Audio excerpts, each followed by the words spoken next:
सुप्रभात। सूक्ष्म अहंकार। सूक्ष्म अहंकार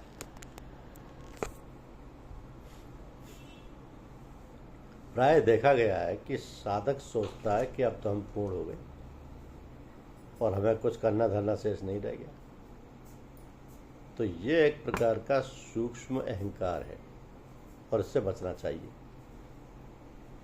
इसके लिए हमें अपने आप को कभी खाली नहीं रहने देना चाहिए और अपने अंतर में दीनता बनाए रखते हुए अपने विचारों को क्षण प्रतिक्षण समर्पण करते रहना चाहिए।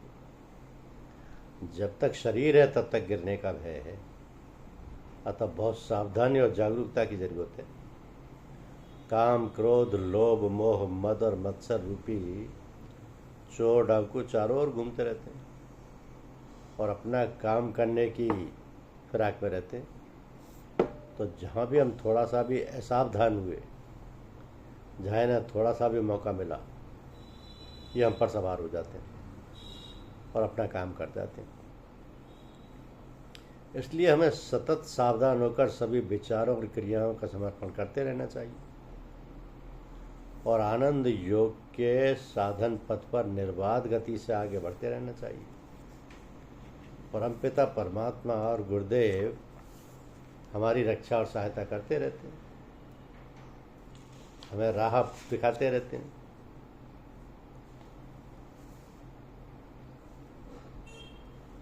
तो इस राह में बढ़ने के लिए, आगे चलने के लिए गुरुदेव के मार्गदर्शन के हिसाब से ही आगे बढ़ना चाहिए, क्योंकि शरणागत होकर रहो,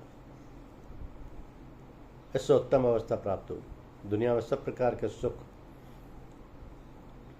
और दुख साथ साथ चलते और कभी कभी इनको सहनशीलता पूर्वक निभाना भी बड़ा कठिन हो जाता है।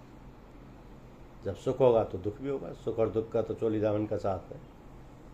इसलिए मनुष्य को अपने अंतर में वो शक्ति प्राप्त कर लेनी होगी जिससे सुख दुख का धुंध मिट जाए। बहुत से लोग ऐसे हैं जिनको अत्यंत सुख मिलने पर उसको जज नहीं कर पाते और अत्यंत सुख के दबाव से सहसा हृदय गति तक रुक जाती है।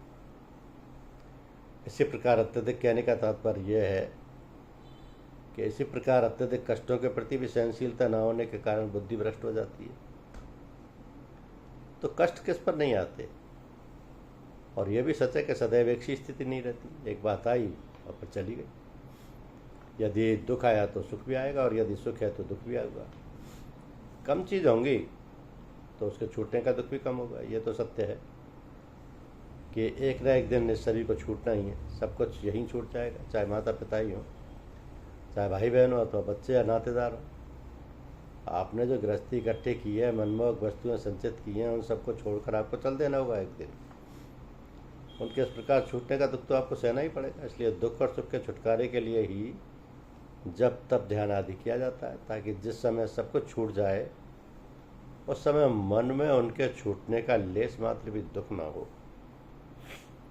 तो यह भी एक प्रकार की साधना की अवस्था है। और अभ्यास करते करते जब अभ्यासी का मार्ग प्रशस्त हो जाता है, तब वह दुख और सुख को परम पिता परमात्मा का प्रसाद समझकर ग्रहण करता और हृदय में कोई तरंग नहीं उठती, समता की अवस्था का उदय हो जाता। धन्यवाद।